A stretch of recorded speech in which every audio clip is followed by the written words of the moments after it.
When Ryan's when it's time to begin, it's on the Rewind to Raw with John Pollock and Wai Ting. The 18 that makes sense of these things we see in the ring every week on TV. It's Rewind to Raw for Monday night. Download it Tuesday morning from the Post Wrestling site. It's Rewind to Raw for Monday night on USA Now on the John and Wai Take the mic. Hello, everybody, and welcome to Rewind to Raw. I am John Pollock, along with Wai Ting.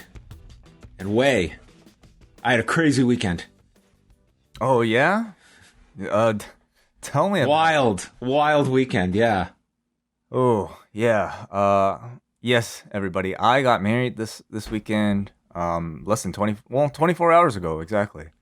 And, boy, it was quite the evening. It was quite the night. And it was also quite the morning today. You know, it was a real struggle, even just sitting upright for most of the day. But here I am, I would say by this point, fully recovered and ready to talk about this edition of Raw. Well, we will get into this edition of Raw. Congratulations on your big day. And I mean yesterday, probably not as much congratulations on this morning, but you got through it. So it's great that you did not have a G1 show to have to watch and review this morning. That, yes. Nor a SummerSlam, you know, from several years back. Cause that would have been terrible. Terrible. That was actually the original plan, was like, okay, go through the wedding, and then this morning rewind away, and then talk about it with you tomorrow. But you have graciously done the planning for me to tell me, hey, this might not be a great idea, Wai. And you're right. So I thank you, and I thank Damian Abraham, who will be filling my place for tomorrow's show. Well, if there was one guarantee, it was I knew you would not be getting ahead of things and watching that before this weekend. I knew you would have left it to today to watch it, and that would have not been a great first day as a married individual. So trust me, you're not missing a whole lot with this 4-hour show that took me most of the day to get through. I'm sure the review will be great. It'll be awesome to hear Damian talk a little bit about wrestling again. This is a period of time where, you know, he actively remembers apparently pretty well. But yeah, always a positive when someone actively remembers something. So that's great. I'm looking forward to it. It's been a while since I've done a show with Damian. So in true Damian fashion, I texted him several hours ago to line everything up. I have not heard from him yet, but I know he will always be there. I know he will not necessarily give me great ease hours in advance, but 10 minutes before we're about to record, I know he'll be there. Well, even for the wedding, you know, he made an appearance as well, but that was also one of the later RSVPs. So he's a man with many things going on, of course, and so we understand it. But yes, he always makes it through. It was awesome to see him. It was awesome to see you. It was awesome to see everybody in the same place for a couple times over the past week. Because prior to my wedding, we haven't had a chance to talk to people together. Yeah, when was the last? We have not done a show since Wednesday, I guess. Yes, because on the Thursday after our Dynamite review, I mean, here we are, you know, just like, I don't know, my wife now and I were like kind of busy just getting everything together ahead of the wedding and making all these plans, and then all of a sudden, you know, we have like, we're supposed to go to like her parents' house, and then all of a sudden we get a text from like John's wife who says, hey, who's friends with, like, you know, with my wife now, and like she's like, hey, we got something for you, do you guys want to swing by over later and pick things up? And then sure enough, I'm like, man, we kind of have a busy day and I'm starving, so I'm like, let's go. But like, we tell them like I might be like half an hour later because I need to eat at, like, you know, I need to eat first.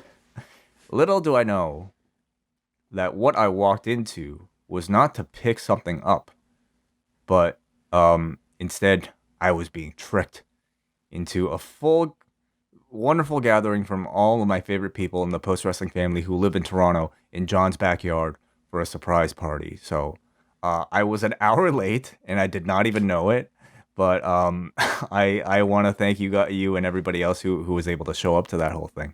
Yeah, it was a lot of fun. It is very hard to trick you, and I had no idea of how to possibly convince you to come over. It's like, what am I going to convince you to do? To come over to see me? Like, what am I going to come up with? I was like, yeah, of course I would have. I just, my wife was like, do you want me to figure this out? I said, please do this. And Yes, we were not expecting the detour, but we were all just hanging out. And for all those people that came on Thursday, I mean, I had not seen them in forever. Outside of Brain and Davey, who I've seen a few times, most of them I have not seen in a long time. Even Phil came. He was like a last minute decision. He was, some meeting got bumped, and he lives like way out of the city, and he wanted to come, so he popped down too. I was amazed to see him. Mike Murray made it. W.H. Park made it. The BDE was there. Damian, as we mentioned. Am I forgetting anybody else? Like, it was all of our favorite people. And I let me tell you, like, you guys went through quite a lot to try to surprise me, because not only like did Danielle or your wife have to come up with that excuse, but like my wife needed a reason for us to drive down there, and so picking something up from her mother, who lives in near vicinity to you, like, there was nothing to pick up. Like, so she made her mother cook like just some food, like some decoy food for us to go and pick up, so that we would have an excuse to be in your area to be surprised by this surprise party.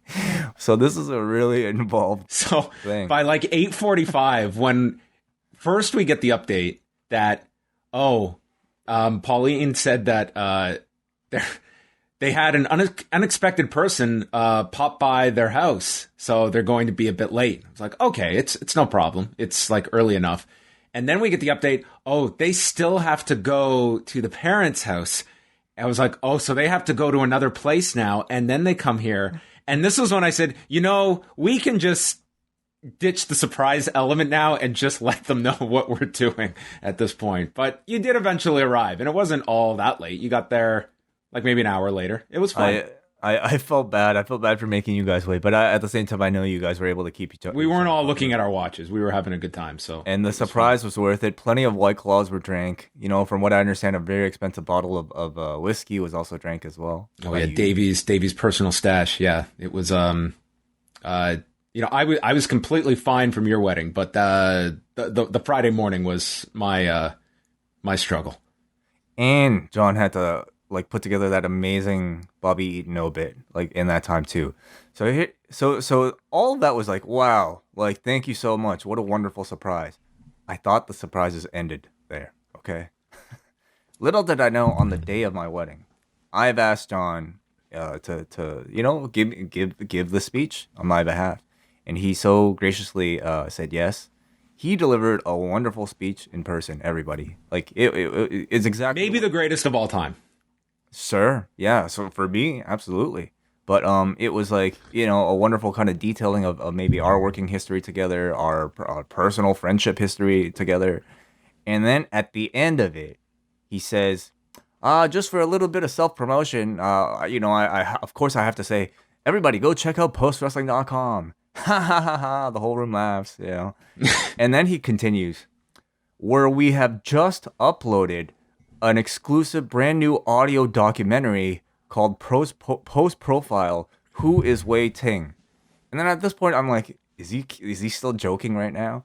So I pull up my phone, like in the middle of the wedding, and I go to put my own website, and there is this documentary about me.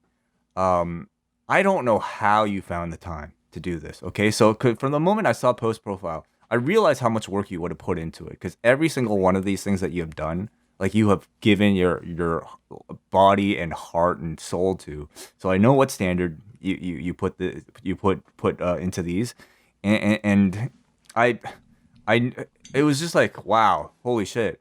And then, like, because obviously I couldn't listen to it while I was there, but I was talking to some of my other friends from like my childhood who said that you contacted them for this thing, and I'm like, what?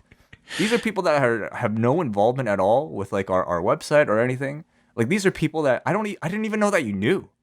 I did not know these people. Okay, it was like as close to like cyber stalking as you could probably get. Like, I dug for some of these people and reached out cold to some of these people. Unfortunately, I found the one person that has as much an aversion as you do to these SMC tapes ever seeing the light of day, because that was the Hail Mary I tried to play, and God.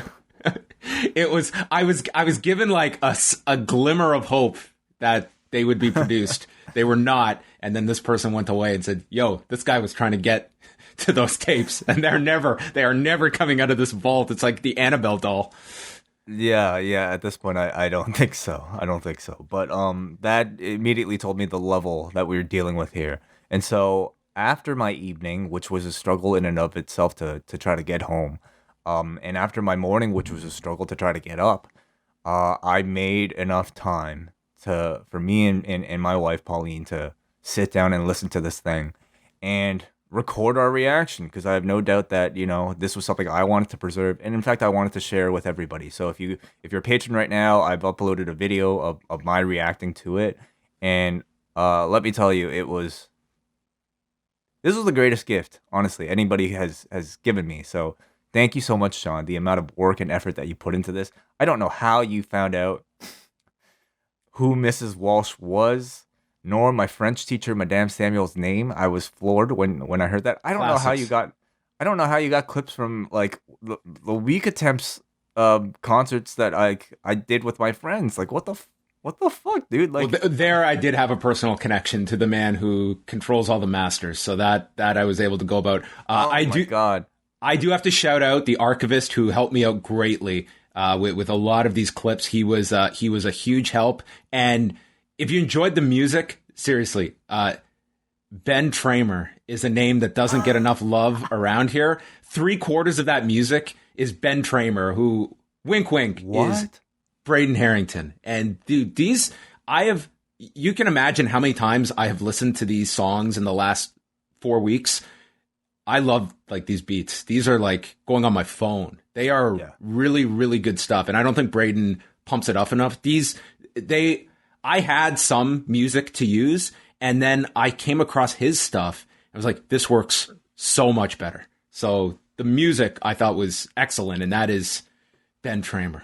I had like you can see my reaction. I'm listening to this. I'm like, wow, like John always picks like excellent music to go with these things. I had no idea it was Braden who did it. That's incredible. Like 3/4 of it is Braden's music, yeah. Wow. And you're absolutely right. He does not talk about it enough. I don't know if he's self-conscious or what, but the man is insane. They're awesome. Like so many tracks I heard, it's like I knew exactly where this would work and where I could fit it in. So to both the archivist, the Brady, and a lot of other people who donated their time to assist and get back to me, including the great Rob Scott, who sent me his clip literally 3 hours before Way walked down the aisle. Thank you, Rob. When you let me know that was insane. So the fact that you were even like at home, probably suiting up, getting ready to go to my wedding, and still editing at the same time is insane to me. From what your wife tells me, like you're on your phone the whole time, making sure that it wasn't going. Like you were hoping the whole time that I wasn't on my phone checking the website. Here's the thing: I knew on the schedule because your wife put out a schedule. And I had a rough idea of what time my speech was going to be, because I did not want you to see this before the speech. So I had to schedule it to go live, and I wanted it to be as close to my speech as possible. So I had scheduled it, and I was logged in on both. I won't get into all the details, but I was logged in on my phone so I could adjust. So earlier in the afternoon, I sent Way a text, and I did mean this genuinely. Congratulations, blah, blah, blah. But my ulterior motive was, if he gets back to me, it means he's on his phone. And if I don't hear from him, then he's not checking his phone, and I'm in the clear. And for like an hour, I was like, okay, he's got so much going on. And then he replies, thanks, dude. I was like, okay, he did reply to me. So his phone is with him. So, dude, it's about to go live 4 minutes before, and I go to change the time, and it's like error. And it has to go live at this time. And it's like, it was 45 minutes before my speech, and it was like, I don't think he's going to see this, because it didn't go live on the site until a half hour after that. But when I plugged the audio thing, I just had my eyes on Way, and when he grabbed his phone, I was like, okay, he has definitely not seen this yet. So that was my triumph. Dude, it was a masterfully orchestrated, like... It's hard to surprise you. That is the theme, Way. You in some ways you're lucky to be dealing with somebody who pretty much turns all of his phone notifications off. So even if somebody were to tweet me about it, I would have had no idea. It was a total surprise. I had so much going on during the wedding anyway that last thing on my mind would have been to even check Twitter or like, check our website, of course. Well, I assumed you wouldn't be checking that. I was thinking like if your iTunes like updated and you get some, because when I get like shows that I subscribe to, it's like I'll get like a little push notification. So I just didn't want it to show up because the title is going to draw your attention very quickly. Oh my God, yeah. So no, it worked out like perfectly. I don't know how you got like half the people that you ended up talking to for this thing, and maybe we've gone on long enough about some of the behind the scenes of this thing, but maybe for like in the future on Talk or something, we'll maybe go a bit more in depth. But let me say, the main event of Mauro Ranallo giving me a personal freestyle dedicated to my wedding was like the greatest thing ever. So he came back with that like within an hour. Oh, amazing! It's my favorite thing. He was the opposite of Rob Scott. Well, listen, you wait for no matter how long or short it takes. Anybody who like dedicated their time to that, it was just honestly one of the most touching things. So thank you so much, John, and really everybody else who contributed to it. All right. Well, if we can definitely chat more about other things from the wedding, maybe on it. We are going to do a talk next week, I believe, is we are scheduling volume 2 to drop, so we can talk about it more. But Wai, it was a busy weekend, but it is also a busy week ahead, because here at Post Wrestling, we've got a lot of stuff coming up. We've got SummerSlam dropping tomorrow, SummerSlam 2016, starring Brock Lesnar's elbow and Randy Orton's forehead. That is going to be covered extensively with Damian Abraham. Andrew Thompson is going to have an interview with wrestler Savannah Evans, and we will have Up Next, which is going to be quite the episode from those two, not only to recap their MC skills, but also talking about the future of NXT that we'll talk a little bit about as well here. And Wednesday, we've got Rewind to Dynamite, Shot in the Dark. Thursday, MCU Later is back as you and WH Park dive into What If. Yeah, that starts this Wednesday. And so WH Park and I will be back to cover it every Thursday on the Post Wrestling Cafe. And also on Thursday will be a new edition of the British Wrestling Experience. Gareth from Grapple is going to be joining them this week. And Friday is the big debut of AEW Rampage, and Wai and I will be reviewing both SmackDown and Rampage for Post Wrestling Cafe members. So that will be a Cafe exclusive show, and we're tinkering with the format of the Friday night show. So we are going to be trying out some things. We want to keep this as a manageable listen for people. So we are going to be experimenting in the weeks to come, but you will get reviews of SmackDown and AEW this Friday, and we will get to your calls. I imagine many of them will be about Rampage, unless something crazy happens on SmackDown, and maybe they will steal Rampage's thunder, but we shall see. Saturday, tentatively, the Up Next crew is planning to do a watch-along and post-show for Triple Mania, although it's a very difficult event to watch outside of Mexico, so to be determined on the status of that show. But that is the working plan for Braden to be doing the watch-along and post-show. And then Sunday, post-pro-res with myself and WH Park, we are going to review the Resurgence event that New Japan is running Saturday night, which is a really good card. I'm looking forward to this on Saturday, like a very good show. It's got Lance Archer and Hiroshi Tanahashi in the main event, Jay White and David Finlay, rematch from the New Japan Cup.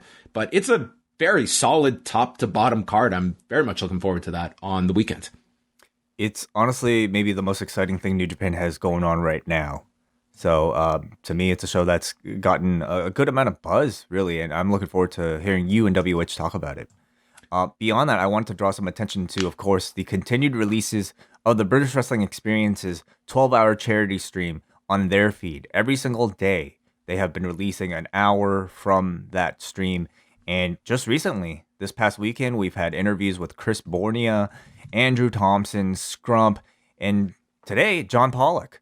And by the time that most of you are listening to this right now, you can find an interview with Nate Milton. All of you guys talking about your careers and maybe the state of wrestling itself. So subscribe to the British Wrestling Experience for some exclusive audio from all of these guys. Yeah, a lot of great stuff coming on the British Wrestling Experience feed. So subscribe to that. You'll never miss a show from them. And they've been putting out the shows every single day. So my interview was a lot of fun with them. I did an hour with Benno and Martin talking a lot about my career, both before post wrestling and the launch of it and the subsequent years, as well as my attempt and success in getting a sit-down interview with Lennox Lewis in 2009 in Canastota, New York. A very stressful interview to get, but one that I got nonetheless. It was almost like an ambush of a great time. I don't know what I'm trying to say. Well, it was an ambush. So go check out that. Go check that out. Also, I wanted to give a quick plug to the NWA podcast, just released this past Sunday as well. If you just scroll down on this feed, you can check that out. All right. Let's get into some news. We're not going to go into too much. I did want to talk about the NXT story. You and Kate covered this a lot on Friday night with the cuts, and we won't go specifically into the cuts themselves, but a bit more information that is now out there about NXT.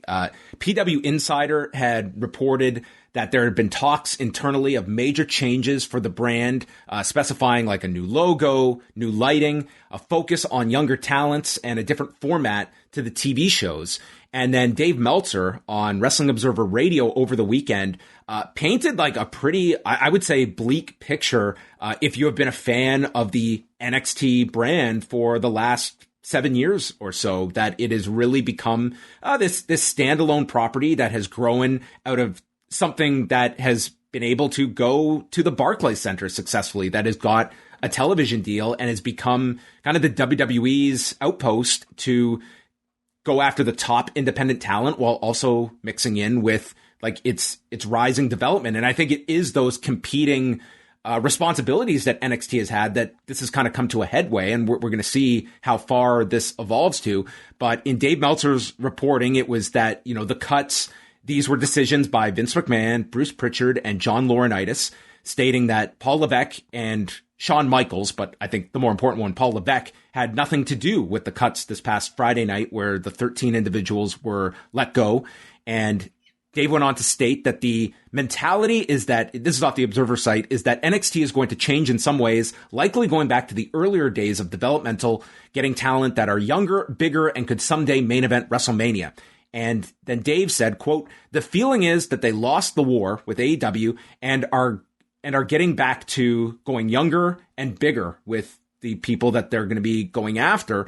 And said the wording he was given, like he read this, that no more midgets, no one starting in their 30s, and people who can be box office attractions and main characters.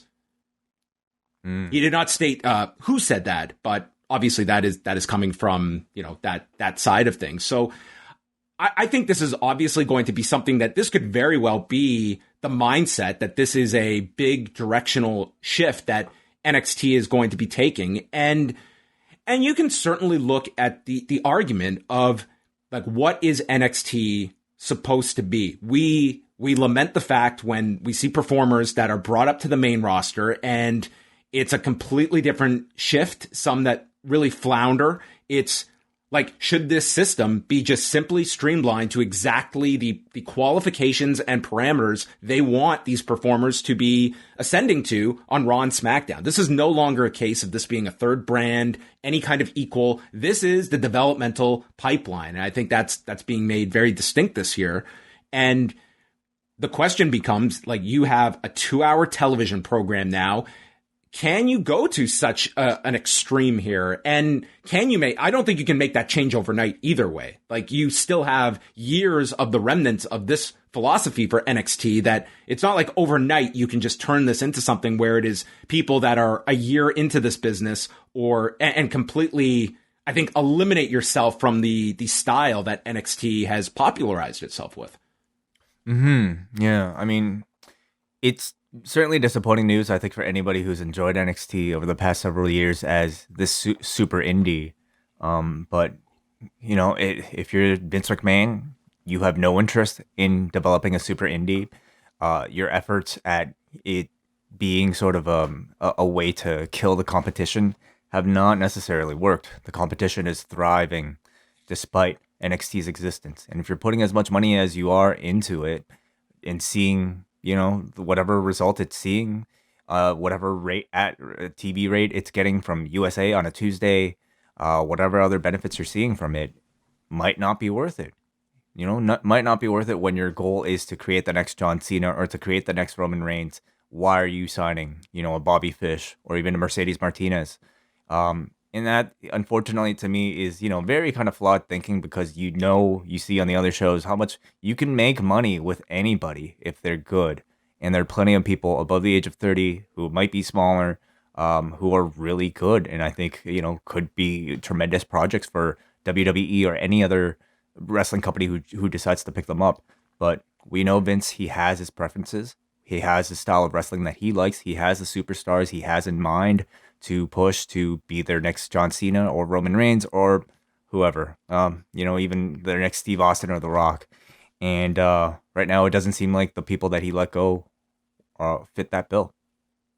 No, and if this is the shift, like it's very much a narrowing of the view of what makes a star. And I always think there's a big disadvantage to that kind of thinking, because often stars come along, and I think the idea you want is if someone gets over, they're over, and you run with it. It's not trying to fit your vision into this narrow box, and that is where your thinking comes. Like, you just don't know when someone is going to catch fire. Like this line of thinking, a Darby Allin doesn't exist in this system, and I mean, this only kind of benefits that viewpoint. I think it's a very limiting one when you're just forcing, like, it's got to be in this mold that a star is made, instead of the idea that you can't really define what's going to connect with an audience. It's just identifying when that actually happens and then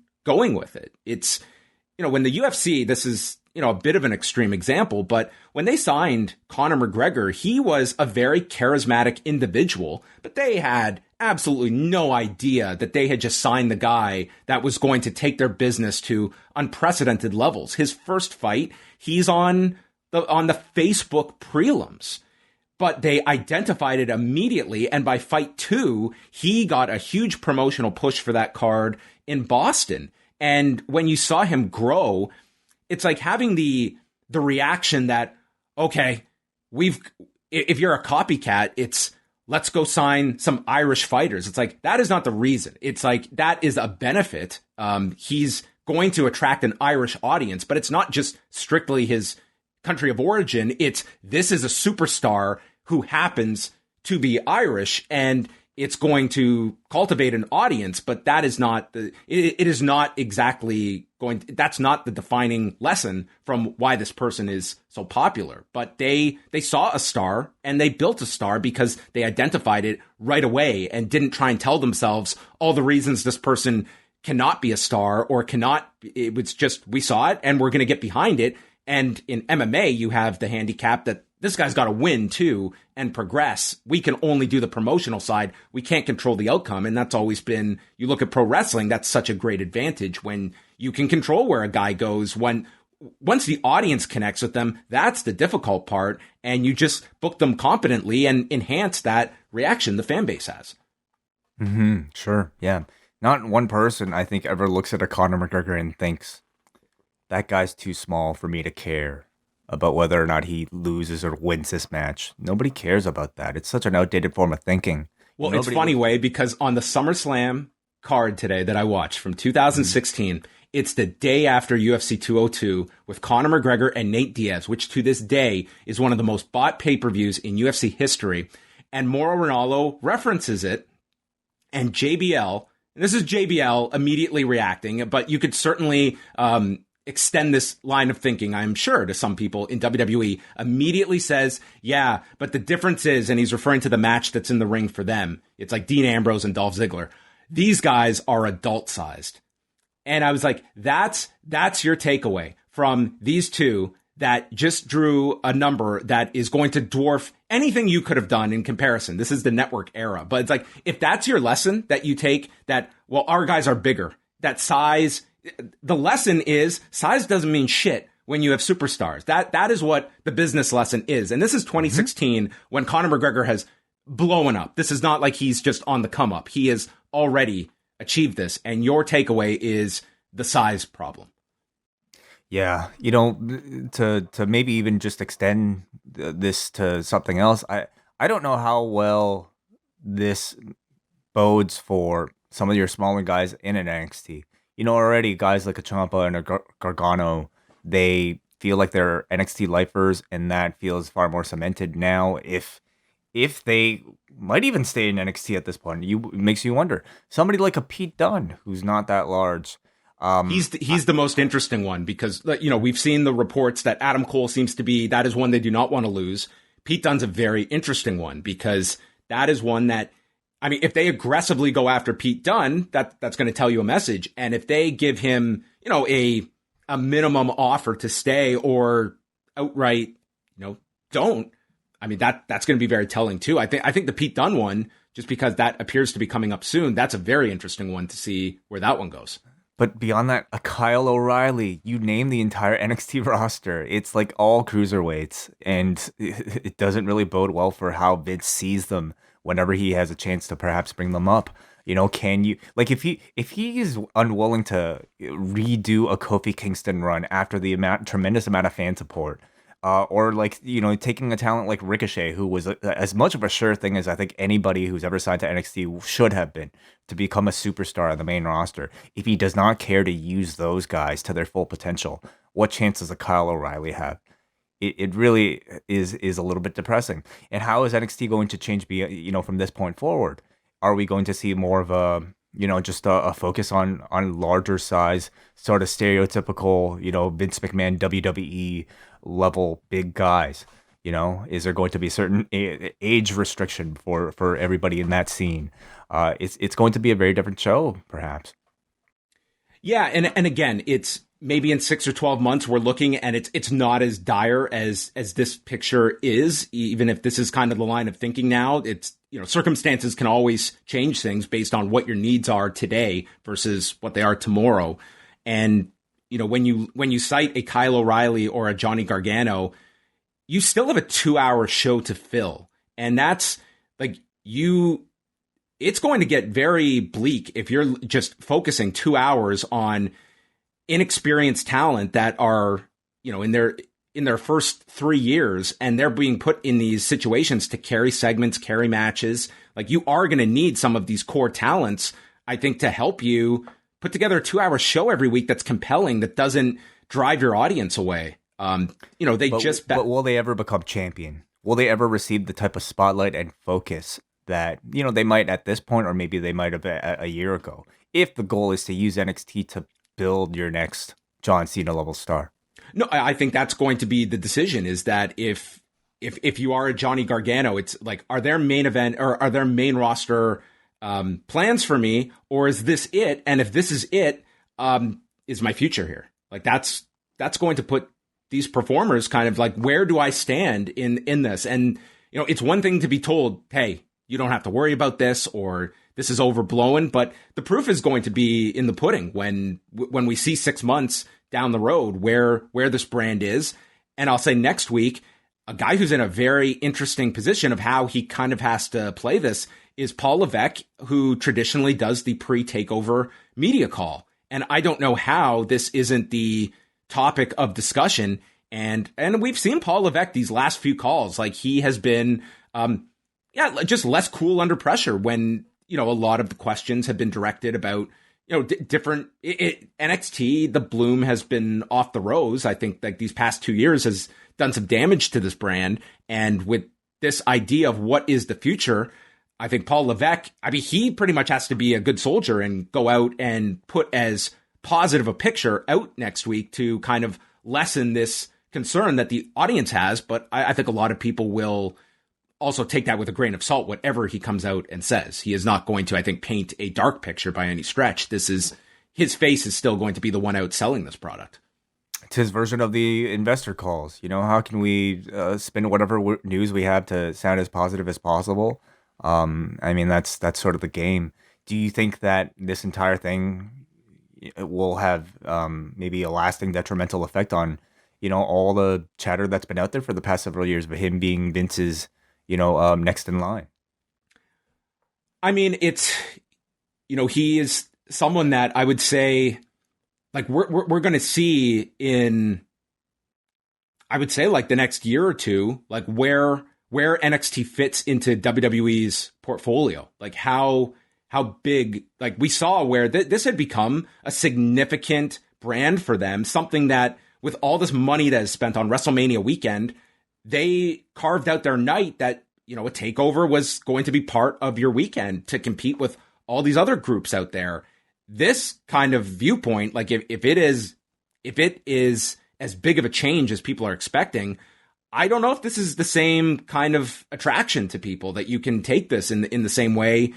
Like, that's the other thing, is that for so long, it's like this form of professional wrestling has been looked at towards a niche audience, but this is a brand that has been, with the WWE muscle behind it, they have been able to make a lot of money off of this brand, from touring to a television deal. Like, we don't know the exact amount that they're getting from USA, but look at all the shows WWE has produced that have not gotten off the ground. It's like no one's beating down their door to get main event.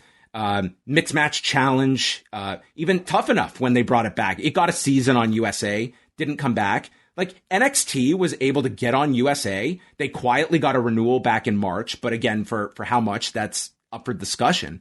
But it's like, I would not look at this like this was a failed Wednesday night opposition for AEW, but was it a failed brand? I would argue no.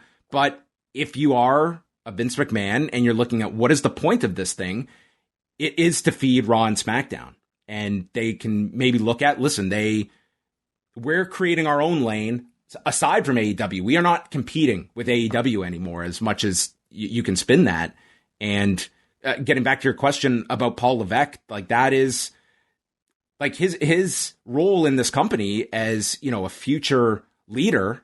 I think that's really a hard question to answer if he is viewed as the fall guy for this Wednesday night fight. That, like, this was a big opportunity, as much as this period solidified Tony Khan as like a pretty intelligent booker who didn't have any, booking experience in the industry prior, who got that renewal with TNT. I mean, he has really made his wrestling reputation in these 2 years, and Paul Levesque was on the other side of that equation. Mm-hmm. And we haven't even brought up some of those other shows, like an NXT UK. What does it mean for a 205 Live if the new focus is going to be on bigger men? What does that make that show feel like? Is there a need for that roster? Who's left on 205 Live after Friday as well? Like, you had, Leon Ruff and Ari Sterling, who were on Friday's show, that were gone. It's another show that it's just, it's fulfilling content that could disappear tomorrow if they no longer see a need for it. It brings into question everything that Brandon and I recently talked about, is like, what is this overall global strategy for them? Like, I would say, this kind of changes the perspective of this idea of all these NXT satellite groups, and yeah, like, the NXT UK subject is an interesting one. Like, what is the purpose of NXT UK? It's got a TV deal in BT Sports, so I mean, there is, like, again, it's not something that's just a self-fulfilling project that you have. Like, you do have partners attached to that brand, but what is your ultimate goal for that show? The creation of the network seemed to propel much of the strategy for their global expansion, putting pockets of shows here and there, and partially to justify being able to, fill this network with new content. Now you got this Peacock deal. You no longer really have that need anymore. And so what is going to be the ramifications for, some of these international projects? Clearly, global localization is something they've abandoned. Unless we're talking maybe something in India, perhaps, but I don't really see them doing much outside, perhaps, of that. Nick Khan mentioned the idea of Mexico as well. Like, he said that several months ago, the idea of building something up in Mexico. But yeah, it's all, it just seems like a different strategy now than it certainly seems like the philosophies of, like, the George Barrios, Michelle Wilson era with this current one are just so diametrically opposed, and it feels like NXT is right in the middle of this identity crisis. And I don't know if this shifts all the way back to where we were like pre-WWE Network with NXT, and maybe it's somewhere in the middle where you might remember that, when Kevin Owens and Bobby Roode and Samoa Joe were coming in, they were never earmarked for the main roster. It was like, these are going to be NXT talents that are there to help the younger talent work with experienced guys, get them that. It was still focused on the younger talent. And then you had this, I don't want to say phenomenon. It might not be, that might be going too far, but suddenly like this became a hot brand that we could tour, but we have kind of set the bar that, it's high quality matches, and we need the talent that is going to be your most experienced on the indie scene. They were the best suited for this, while, a guy like an Omos is not going to fit into that version of NXT. But today, I would say developing and rising an Omos in that system is much more important than going out and having a 4.5-star match on TakeOver. Like, from the sounds of things, it's like, if you are Vince McMahon, you want to be developing those stars rather than, having great, highly acclaimed matches. It's, where can we get our next stars? And it just seems like we have a much more narrow view than we did a year ago of what a star can be. You never want to hear about, talents losing their livelihood, maybe losing out on a lot of their dreams when they initially get courted by the WWE and sign those contracts. At the same time, I mean, for all the talk of like the indies shrinking many years ago with WWE hoarding all this talent, there stands to be a lot of really hot indie shows in the future with a great amount of talents coming out, because AEW is not going to pick everybody up. Even Impact and MLW, and ROH, they could only pick up so many people. But the scene is about to get really, really full, it seems, of talented guys again. It was, in all of this, I think it's really interesting, the finish that you book at TakeOver between Karrion Kross and Samoa Joe, because just basic thinking is, okay, Karrion Kross is leaving NXT, you get the title off of him. We saw tonight, they are obviously, you can certainly disagree with how they called up Karrion Kross, but it is clear they have plans for Karrion Kross. They had a very poor way to go about that in his first match, but they're clearly going with this guy. What advantage is it to them that this guy puts over Samoa Joe at TakeOver? What obligation do we have to the sanctity of this NXT championship that we have already treated awful on the main roster? That's your problem. You are not beating one of our monsters that we are about to get behind in a big way on Raw. You guys can do a disputed finish. That's it. The NXT title is not a priority for us. So you book this match, you book your way out of it. I don't know if it's just a guarantee that Joe goes over and this NXT title moves on. It's do they want Kross losing? It's one thing that, while it's our story that he loses by fluke, it's a much different one that he does a highly competitive match and loses to a guy that is not on the main roster. He's a guy we actually released. Yeah, much of that question, I think, comes down to how much Vince even cares about what takes place on NXT, whether or not he even pays attention half the time. I feel like there's no other This means he obviously does, I would say. If all of this is coming out, I would say he's definitely aware of it now. I suppose so, yeah. But, I would say I have to think it's a pretty sure bet that Kross does not leave TakeOver with the championship. Seeing the way he is booked on this show, I feel like they're trying to do everything in their power to get that belt off of him so that your entire show doesn't continue to suffer from this man's poor booking. Tonight included, let's be honest here. The man has a 500 record on Raw, has trouble beating Jeff Hardy, a low-carded member of the Raw roster. So I whether or not it's a clean finish, I do think Kross leaves NXT without the belt. All right, let's just quickly, this has been the most asked question of me over the last 2 months. AEW Rampage in Canada. So PW Insider had a note today, mid-afternoon, and I did confirm this. So Rampage, this Friday, it will be airing on TSN Direct, which is their streaming service, and through its website. And if you have TSN, you can log in with that information. I am unsure if this is going to be the permanent home or not. It's not listed on the TV schedule for next Friday, but we shall see. But it will be on TSN Direct live at 10 p.m. Eastern. And if you go on TSN Direct, they do have replays of past Dynamites, including all the most recent episodes. So I would assume Rampage is going to be there on demand right after. The thing with the TSN player that we've talked about is that it doesn't have the ability to rewind or pause. So you pretty much, I mean, it's less of an issue for others, but like for me, myself, I'm going to have to make sure that I am done SmackDown live so that I can start this show, because there's no catching up on Rampage through it, since we're doing a show immediately afterwards. And, you usually watch on a PVR sometimes, and you can't even do that because it's not going to be on TV, so you can't even record it on PVR. Yeah, like for Canadians that watch, for the very, very, very small percentile of note takers of AEW in Canada, AEW Weekly is like a treadmill with no stop button for us. Once it's on, you have to give your full attention to it. A million things happen on the show, and you cannot pause and rewind. So I'm ready to exercise, two times a week now, both on Wednesday and Fridays for an hour. But it's at least good news that, Canadians now have some ability to watch it. And then internationally, Fight TV confirmed with us that all regions that have AEW Plus will have the ability to watch Rampage live if you've got AEW Plus. So that looks to be the international situation for Rampage beginning this Friday. And then, of course, in the U.S., it will be on TNT, 10 Eastern on Friday night. Are you ready, Wai, for the added hour? I think I will be. I'm excited, actually, at least for these first couple weeks. They're slated to be pretty big shows. I think even all the way up until All Out, you could say, with the return of CM Punk. So there's definitely going to be curiosity, and we really look to see how important of a show AEW is going to make it.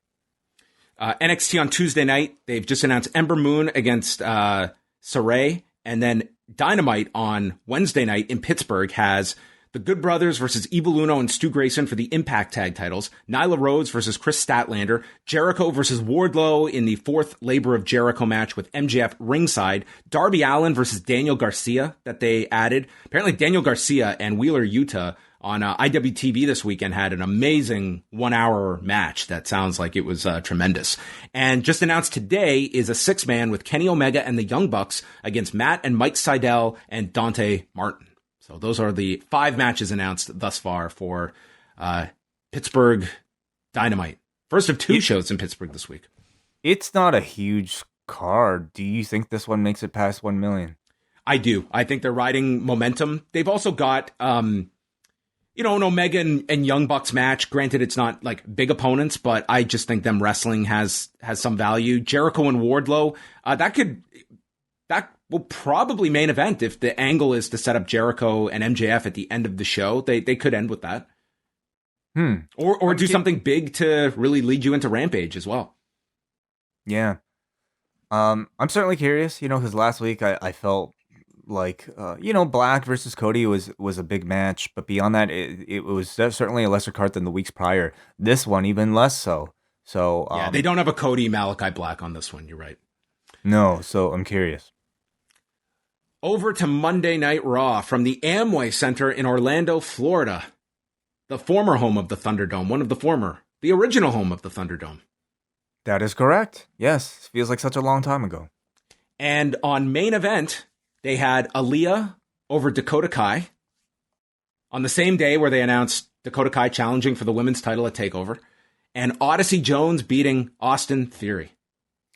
So they're actually airing these on main event, or are these just dark matches? They had all the main event signage for these. Like I saw all the photos of it. So they did do a dark match before this involving Keith Lee. So no, I think these two will be on main event. Why would you have Aaliyah over Dakota Kai?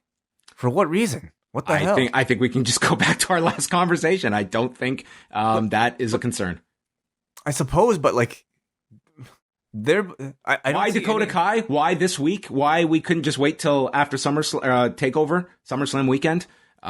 Hey, I'm beyond this. I think we can just expect this stuff. It's not, it really is this was literally the day that they announced the women's title match for TakeOver. It obviously is not of any concern that they're going to do this on main event. Still, though, it's like it makes no sense to me. Are they just picking the younger person? Is she even younger? I don't even know.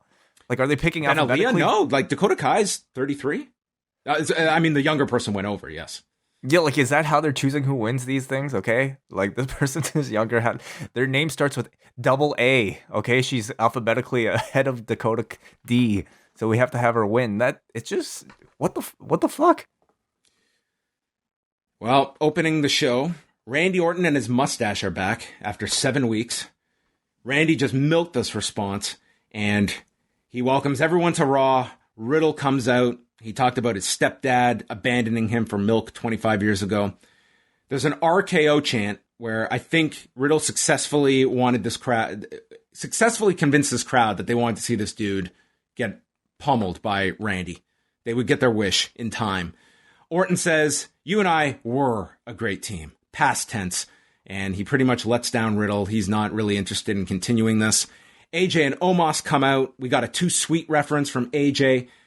And Orton calls Omos a jackass, leading to a challenge made by AJ. It's accepted. And as Randy goes for the RKO, AJ goes to the floor. Omos stops Orton. And Riddle sets up from behind. Can't hit Omos with the RKO. And instead, Riddle eats a chokeslam for our opening segment. Randy is back. Randy is back. We didn't get any answers about the reason for his absence. You know, maybe it was personal or something, but it's not something that they seem to want to answer on the show. And whatever, it's fine. I thought this was a good segment. The fans are really into RK Bro, and they're really happy to see the two of them reunite. Them introducing this amount of tension here with Randy possibly not being able to get along with Matt Riddle. Yes, it's a cliche, but this is actually a sample where it is done well. It's a logical next chapter for this team to progress to. And I really thought they were a lot of fun to watch. It also continues to push Omos as this unstoppable monster, you know, no matter what goes on, to get RK Bro perhaps, you know, in the closing shot, standing tall. Omos is not at all made to look weak in any position. So they are still protecting him and treating him really well. Yeah, I mean, of the four, he is, like, Orton is the star, but Omos is, like, all the focus is on Omos. Like, he is the one that this is designed to benefit in every way.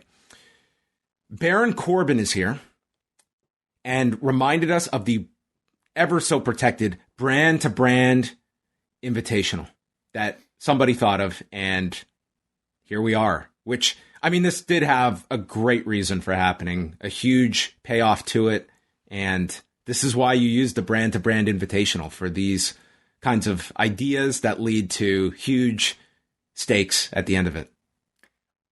I thought this was called the wild card at one point? We had the wild card. That was a thing. And then the Brand-to-Brand Invitational was the new concept. Quarterly. It can be done up to 4 times a year.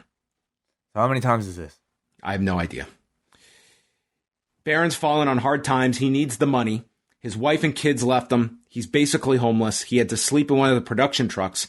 Yet, still got a phone call from Jinder Mahal. So, of all he's lost, he still has, like, a data plan and can take, like, long-distance calls. Well, maybe it was Skype. But yeah, I don't know. And Jinder has hired him to take out Drew and says he's willing to take this risk of fighting a man with a sword. Yeah. That's quite the danger. Yes. He might kill you. So Drew then is interviewed and calls Corbin pathetic, and he has no sympathy for Corbin because he's a terrible person who once beat up a homeless person and took their dog. Mm-hmm. What lame material. He explains, then he, like, totally shifts focus and is asked the significance of the sword's name, Angela being his mother. And he talks about, and this is legit, that she was diagnosed with a disease in her early 20s that he talks about in his book. And this, I do not think he mentioned in his book, that his mother was told to abort her pregnancy with Drew and refused and had him. It was just such a stunning shift in this promo that started off as just, like, very campy WWE dialogue into, like, this really heartfelt story to give the name of this Claymore like a lot of importance behind it with a really like heroic figure in his mother. It just was such a shift in like a second. It's kind of what you get with the WWE. You know, it really is a variety between kind of like really lame frat house type of humor to sometimes the occasional moment of just really good, heartfelt authenticity in storytelling. And you had both of it here in Drew McIntyre's little promo. The Baron Corbin stuff aside, I actually quite enjoyed what he had to say about the sword and his mother here. It's kind of the thing that you wish he would have spent time on doing more of instead of the history lessons.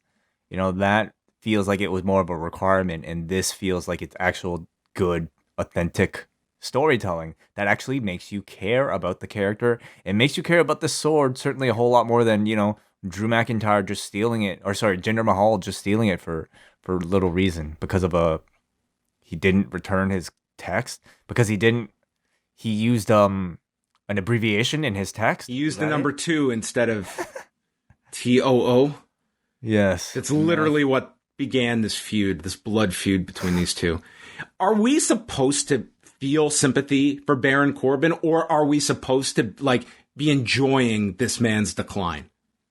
Yeah, I think you kind of waver between the two because like he kind of pleads, you know, like as a man down on his luck a whole lot. But then you realize, like you do in this match, that he is actually, even for a guy who doesn't have much money now, he's just extremely greedy, and to him having to take public transit is similar to, you know, being homeless, it seems like. So you're not supposed to like him in the end. Because I think if the intention is we want the audience to really cheer for Drew beating this guy who we shouldn't really feel bad for, even though it's a very sympathetic situation, you could have interviewed Baron Corbin where it's clear like this is a guy that is a con artist, and just make some flippant remark about the sword and that name. So Drew can then give this really impassioned speech justifying why this name is so important to him. And your takeaway is that guy really is an asshole for making a joke about the name that this guy named his sword. And you do want to see Drew actually, you have a vested interest in seeing this guy beat Baron Corbin because you're not supposed to like him. Instead, it's just this, I think that you draw sympathy out of Baron, and that to me just negates Drew McIntyre in this babyface role. Yeah. I figured they just named the sword Angela last week, and this was the week where they decide to, you know, give the context for the reason why, without maybe necessarily thinking about the transition between the Corbin act and also the very serious, heartfelt naming of the sword. So Drew is throwing him around, and then Drew finally feels bad and asks Baron how much money he could use for some food and to go shower. And Baron's price is $100,000. So Drew laughs it off. He raises the price to $300,000, and then does a countdown. Claymore pins Corbin in 9:47. And that was it. That was the only purpose of Baron Corbin on this show. This could only be a role fulfilled by a SmackDown talent. And that was our Brand-to-Brand Invitational for the quarter. Home run. I didn't hate this because at the very least we got to see a fresh matchup on Raw rather than the constant string of rematches. I mean, this could have very well just have been Shanky or Veer again getting beaten up by Drew. I think their integration of Baron Corbin from the other show into this helped introduce Baron Corbin to an audience that might not regularly watch SmackDown on the other show. And I thought it provided for some, you know, lighthearted, fun beating up of the character from Drew. I actually like this little countdown thing he did. It was like in the middle of the match, Drew grabs a microphone for this like a little bit of dialogue, and it was so ridiculous in the context of like a real sporting event. But at this point, I don't watch Raw nor WWE for real sporting event.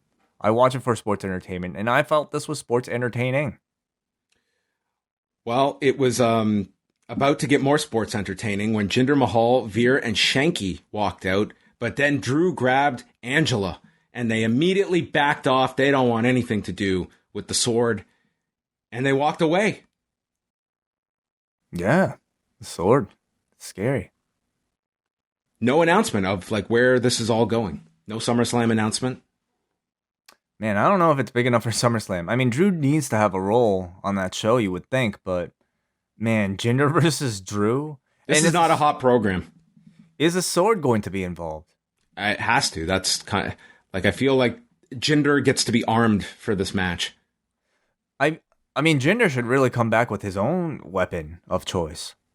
You know? Like a machete or like a spear, I suppose, or like nunchucks or something, you know? Are they going to start selling swords to the kids? Probably not. They'll probably get to the dripsticks before they sell, sharp objects to children. Okay. Well, all right. Riddle found Orton in the back. He just wants to be friends. Orton has no interest in it. He just wants to be by himself as he's wearing his RK Bro hoodie. Yep. So he's perfectly fine to take the merch money from this act, but wants nothing else to do with Riddle. Karrion, Kross, and Jeff Hardy, 2. The much anticipated follow-up. Kross says that Jeff ruined his Raw debut. I think many people had a hand in that. And now he has planned for Jeff's demise. He will fall and pray. And out comes our NXT champion with said championship. Hardy hit him with a poetry in motion off the steps. They go through the break. Hardy hit a splash for a 2 count. And then a roll-up as Jeff uses the trunks. And Karrion Kross kicks out. A babyface you can really get behind. So, like, why do they do this? What's the idea of Jeff Hardy cheating? Is it to show that, okay, so in a fair fight, this guy is not actually better than Karrion Kross, and therefore we're actually protecting Karrion Kross? Is that the idea? Yes. Jeff needs to resort to underhanded tactics to beat this guy, and it worked the first time, but now Karrion Kross is wise to this. Yeah, brilliant strategy. They really protected Karrion Kross. Nobody thought any lesser of him after he lost with Jeff Hardy's feet on the ropes. Twist of Fate is stopped. Kross lifts him for a Doomsday Saito cross jacket, and Hardy taps out in 8 minutes, and then takes another Doomsday Saito and applies the cross jacket again at the end of this. So this was the reversal of fortunes for Karrion Kross. He gets his win back, 50-50 at its finest, and we will either get a string of rematches or Karrion Kross moves on after Jeff Hardy. Perhaps, yeah. I would have said this should have been the match from the get-go, but it shouldn't, because this was way too competitive, I think, for a brand new debut in Karrion Kross. Never mind the fact that he's holding your NXT championship. I think if you're just going to debut a new guy, it shouldn't take this long for him to beat Jeff Hardy, who's really a lowly ranked wrestler at this point. I'm not really sure what sort of flip-flopping of ideas took place over the past 4 weeks. Like, was this supposed to be a losing streak gimmick to set up Scarlett?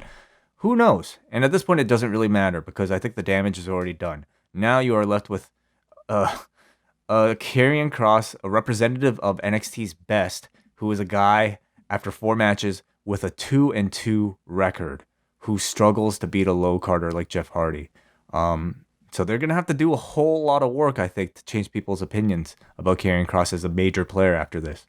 Yeah, but it's unpredictable. You never know if he's going to win. Oh, yeah, no. You can't tell. That got really, man, after a couple of matches, it's like, oh, Bill Goldberg again. Spoiler. Bet he's going to win. Bet's going to look awesome. Bet the crowd's going to go nuts for him when he hits that spear. Big deal. I know the finish. This guy, I don't know what the hell's going to happen. He's either going to get humiliated or he's going to look dominant. Flip a coin. Yeah, I can't wait till next week. There's a music video for RK Bro, and then Riddle is sulking on his scooter, and he tells Kevin Patrick it's been an emotional day, and he will respect Randy Orton's wishes to be alone. Alexa Bliss, on her birthday, she turned 30 on Monday, came out with Lilly and was speaking with her, and took on Doudrop, who had Eva Marie with her, and we got "We Want Wyatt" chants at the beginning. Yeah, no audio manipulation here. It's at least for this audience, it was a term of rebellion, presumably at Alexa Bliss, carrying on this this character without Bray Wyatt around. Alexa stalks Eva on the floor, grabs her. Doudrop attacks from behind. They get back into the ring. Doudrop starts talking shit to Lilly in the corner. And we cut to Lilly, who winks at Doudrop. So hokey. And Bliss rolls her up in 3 minutes and 33 seconds. I thought Tamina having to sell a foam rocket flying by her was the lamest finish I'd see in a week. This topped it, and Alexa Bliss beat Doudrop as Eva was upset, telling Doudrop it's only a doll. Yes. Can I just say, for like a show that supposedly earns what? Like, how much per episode do they pay for Raw? Between $5 million. For one episode? Yeah, $265. Divide that by 52 weeks a year. A show that is somehow earns $5 million. For a show that makes that much money, they use the shittiest special effects possible. Okay, to try to sell this like talking doll. Between last week's like, oh, man, what the fuck was that? Like the little close up thing with like the doll like climbing up, to this week having like, man, just the Photoshop cutaway with like a little kind of winking deal that somebody from like a high school communications tech class, maybe in Mrs. Walsh's communications tech class, could have pulled off. Like, this was like, man, really low effort. But it's also why I thought it was hilarious, because, we thought when the Thunderdome ended, okay, that was the end of these sort of pre-taped, cinematic shenanigans in the middle of these Alexa Bliss matches. Oh, thank God we're not out of that. Thank God they found a way to incorporate this into a live setting. Yes, they did, because they just had a close-up of Lilly in the corner that they pre-shot or something, I don't know. And they just cut to it in a live setting, and it was like the corniest, like, bad, campy special effects type of thing that you could have imagined on, like, some high school home project. And here it is. Sometimes they do things that are so, like, they commit to it so much on a $1 million production, multi-million-dollar production, that I kind of respect it. And this one of those. I thought it was hilarious. John Morrison and The Miz are backstage, and they remark that Damian Priest is dry. Sheamus appears, and he refers to John Morrison as a waterhead that cost him last week. Morrison responds, "You must be trippin', and I'm about to start drippin'." Sheamus informs him that he is about to go out there and crush that rat Ricochet, and that Morrison better get the job done with Damian Priest tonight, or you're in for a hell of a drought. He's so great. I love this shit. Come on, this is good. This was amusing. This is an amusing... Everything has to now be about wetness. Every week you think they've run out, but no, they've always got fresh material. So you must be tripping, and I'm about to start dripping. Listen, this guy, John Morrison, I think he's done such a great job of reinventing himself with this water stuff. It's like, he, to me, is already a major babyface. Unfortunately, the booking does not reflect that. They continue to pretty much like kind of grind him to the ground as far as, his status goes. But between the in-ring and also the backstage stuff, I find him just really entertaining. He has found the fountain of youth. Yes. Sheamus versus Ricochet. Thankfully, this was brought to us by Sonic Crave Cheeseburger. Yeah, so what does Burger King and the Chiking sandwich think about this? That's a great question. I don't know. This could be, Sonic. Sonic, they've got their claws in WWE. Sonic, when they've got something new to push, they make sure they let every WWE fan know about their newest concoction that is going to clog your arteries. Yeah, sure. Ricochet avoids a brogue kick, and Sheamus crashes to the floor. And then, most impressive thing on this show, Ricochet goes for this springboard, and he nearly loses his balance, but just recovers and launches himself for the springboard crossbody as they crash onto the desk on the floor. This was incredible. Yeah, his legs wobbled. He's like, "This is no problem." Readjust, boom, and hits his target. He's a pretty spectacular performer, yes. Yeah, breaking news here. Ricochet then starts punching the mask. He hits a leaping Hurricane Rana, sending Sheamus off the turnbuckle, and then hits a springboard clothesline, a cabrada, and then Ricochet goes just too far. He leaps off the turnbuckle, headbutting Sheamus, who's wearing a protective mask, and knocks himself down, takes the brogue kick, and Sheamus pins him in 10:35. Whoever came up with this idea of how Ricochet can lose, what a spectacular job of making this guy look like an utter fool. Well, I mean, it's sad that it's Ricochet in this position. Hey, dude, there's a block of ice. Why don't you run your head through it? That would be brilliant. Yeah, well, especially after he punched it several times and started hurting his hand. Couldn't he just come off and just get laid out with a forearm and then take the brogue kick? This just made him look so dumb. I mean, the idea is to sell the mask as this, unfair advantage that Sheamus now has. And unfortunately, but once you headbutt it, you are the one initiating that contact. I don't need to punch my glass door to know that that's going to do damage to me. I know that that would be a bad idea, so I'm not going to punch glass. So, I mean, that would assume that you care about Ricochet not looking stupid. And clearly they don't. They don't care about how Ricochet is perceived because he is merely just an object to support Sheamus getting this mask over. And, that's unfortunate because you see the performer that he is. He's certainly better than the role that he's been given. But nonetheless, he's just here to make Sheamus look good.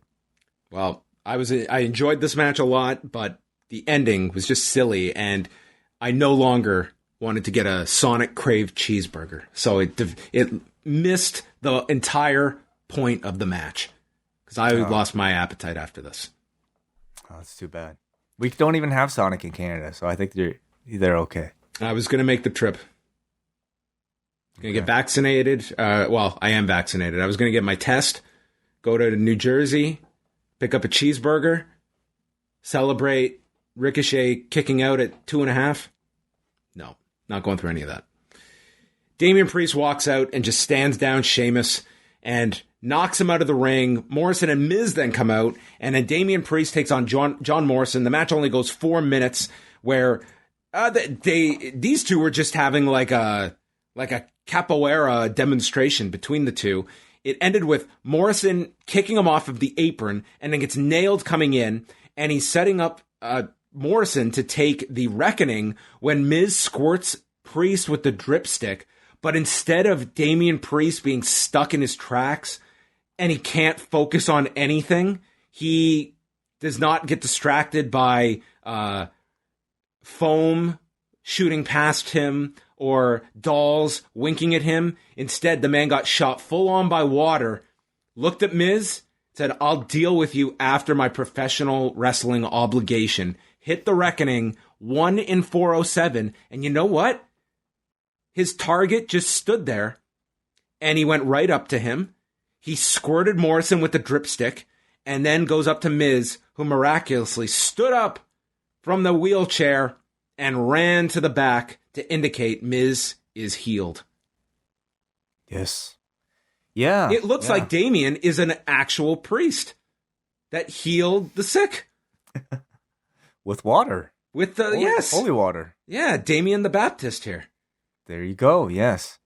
I don't know what you want me to address first. Was it the lack of selling of the water, or the capoeira kicks, or the miraculous healing? I mean, you had it all in this thing. Yes. I thought it was an enjoyable match. I liked the style that these two were going for. It was very different. It was very entertaining and intricate. Good reaction, I thought, from the crowd for Damian Priest, who's starting to feel a little bit hotter now. Yeah, and they said he addressed the Orlando crowd. Sheamus comes out and says, "Say it to my face," and he challenges Sheamus to a U.S. title match at SummerSlam, calls him a bully. Sheamus says, "Yeah, probably," and accepts the challenge. And as Morrison came from behind, Priest caught him with the brogue kick. It's amazing how much more popular a babyface feels when he's not an idiot. So a great lesson here because we got the contrast from the end of one match and the handling of the guy they're pushing here and Damian Priest, who outsmarted all the heels. And we've got the U.S. title match now for SummerSlam. Yeah. Well, clearly they have their sights set on Priest and no things planned for, unfortunately, for somebody like a Ricochet. But they are pushing Priest pretty well. He felt like he was a pretty big star coming out of this. Mansoor apologized to Mustafa Ali last week by giving him a new ring jacket. Ali tells him, it's better that you learn from your mistake, and tonight I'll show you how it's done. You just need to watch. And we were going to watch Mustafa Ali versus T-Bar. T-Bar and Mace get their regular promo time. An unbelievable promo for this week of all weeks. There is only one lesson that matters when you step into our jungle. Teeny tiny rodents like Ali and Mansoor are at the bottom of the food chain. We are at the top. And at the end of the day, size always matters. Certainly does. Age matters too. He should have thrown that in there. Yeah, that too. So T-Bar and Mustafa Ali, how long have these two sides been warring with one another? It's been a few weeks now. Maybe 3 to 4 weeks, it feels 3 to 4 weeks? Something like that. The beginning of this match, the announcers reminded us of Retribution. I have not once in this program thought of the fact that in the last year, Mustafa Ali was the leader of T-Bar and Mace in Retribution. I have completely wiped that entire gimmick out of my head, and it was not until it was just spoon-fed to me in this match that I made the connection of Mustafa Ali with T-Bar and Mace. They have made mention of it in previous matches. I'm sure they have, but none of it was absorbed by me. Well, that's really good, because I'm sure they want you to forget about it as well. There's a discus boot by T-Bar, and then a chokeslam backbreaker. Ali gets his foot on the rope. Mace takes out Mansoor and yells at him, "Snitches get stitches." Who's the snitch? I don't know. What did Mansoor snitch on? No clue. Is that... did we miss a week? I don't know. I have no idea. He said it very clearly. Snitches get stitches. So maybe there is deeper layers that we need to be following from this story that we are not aware of. Ali hits an O'Connor roll, 2 count, tornado DDT, then gets crotched on the turnbuckle. Feast your eyes, and T-Bar shows us that size always matters, and it only took him 3 minutes and 4 seconds. And if that was not clear enough, they hit Ali with they went for the high justice, and Mansoor stopped them and was able to clear the ring. And Mansoor actually got like a bit of a comeback here as we ended the segment. Yeah, I mean, the project is Mansoor. You know, the dynamic between him and Ali is that Ali thinks he is the experienced teacher of the duo, and Mansoor is happy to play along. But in performance, Mansoor is always shown to be the one who is the competent, capable one. So I think the story is moving along pretty well. They continue to get airtime, which I think is a big plus for both of those two. Reggie has his photo shoot. Tozawa shows up as a delivery man. Chaos ensues. R-Truth is dressed up. Reggie does a bunch of flips, some of which it was impressive, especially off the crate. And then he exited through the door. This was very brief. It was about a minute. I thought it was fun. You know, it's like he does some parkour type of stuff. He, to me, is like a perfect guy for this 24/7 gimmick. In fact, he's probably revived it because prior to him holding it, we haven't really seen this belt along for much. You know, he can allow the other guys in the division to look like idiots for chasing around and being unable to catch him. We no longer have these like 100 title changes every single week because he is incredibly elusive. That's the idea. This was largely inoffensive. What if they evolve this 24/7 title and Reggie redefined what it means to be the 24/7 champion? It means that he is monitored 24 hours a day, 7 days a week. And for 60 seconds every week, instead of these terrible skits, we just get This Week in Reggie. Like he goes to the grocery store and he's doing flips down the produce aisle. And then he's doing spins over to the vegetables. And Then Reggie's going to the movies, and he has to quickly go to the bathroom and has to leap over 5 rows of seats. And we just see him being Reggie in everyday environments. And there is the logical explanation that there's a camera on him 24/7. And we don't do any of these stupid Tozawa segments with R-Truth. Right. Well, who would be chasing him in a grocery store? No one. He's just doing flips. That's all this championship is. Him doing cool shit. I don't need to see a pinfall attempt. Just show me this guy doing cool shit outside of the arena. Well, why would he do it if he had no reason to? Because this is what he does. This is how he gets around. The man just does all of these flips to navigate. You and I are common people that walk to our destination. He has an alternate mode of transportation. It is his flying abilities. Why would he need a belt then? Because he is the 24/7 champion. That's it. He just walks around with this belt. I think I like your idea of them getting outside of the arena to do a lot of their skits. I think somebody of Reggie's abilities is the perfect candidate to, have jump off of cars or whatever you need to do. I think to fit into the context of the belt and also wrestling, you need somebody chasing after him. I mean, but last time we saw them do that, a man ended up being eaten by a shark. So I don't know how but he lived. So we think. Is it the same person even? But I don't know how wild you want to get with some of these ideas, but there's potential, at least, I guess. Kevin Patrick interviews AJ and Omos. They're going to break Randy, just like they broke the scooter, which was fixed this week. So he's got an endless supply. Maybe it was the replica scooter he brought. Yeah, they just have replicas of every prop that gets used. Yes. Bobby Lashley and MVP come out. This was probably the best segment on the show. MVP cut an awesome promo calling Goldberg a coward for spearing him last week and said he lied because of the insinuation he was threatening Gage, and said that I, too, am a father and would never do such a thing. He addresses Gage. If you love your father, you should dissuade him from this fool's errand against Lashley, who will end Goldberg's career at SummerSlam. MVP was slandered, and when you slander me, you slander Lashley. And because of this spear last week, he has bruised and broken ribs. The only thing worse than a spear by Goldberg is a spear by Bobby Lashley. Bill, maybe you shouldn't bring your son here. He sells his ribs. He says, I can't cough, I can't sneeze, and I can't laugh, which is appropriate because this is no laughing matter. He pleads to Gage to convince his father not to show up, or else that you'll have your dad at home permanently to go to all of your games, and together you can watch Raw and reminisce about the time you didn't care enough to convince him not to take this match. Lashley then warns Goldberg, don't let your son watch SummerSlam. He won't even want your last name. At SummerSlam, you're not next. You're done. Bravo. This was an awesome promo from these two. Excellent. Mainly MVP, but Lashley got the closer in here. Yeah. Like, for the majority of the show, we were talking about the shittiest, most bullshit things, dolls winking. It's the Daniel Bryan explanation that once he could appreciate that this is a parody of pro wrestling, and then every so often, a segment like this sneaks up where it's just a great promo building up a match.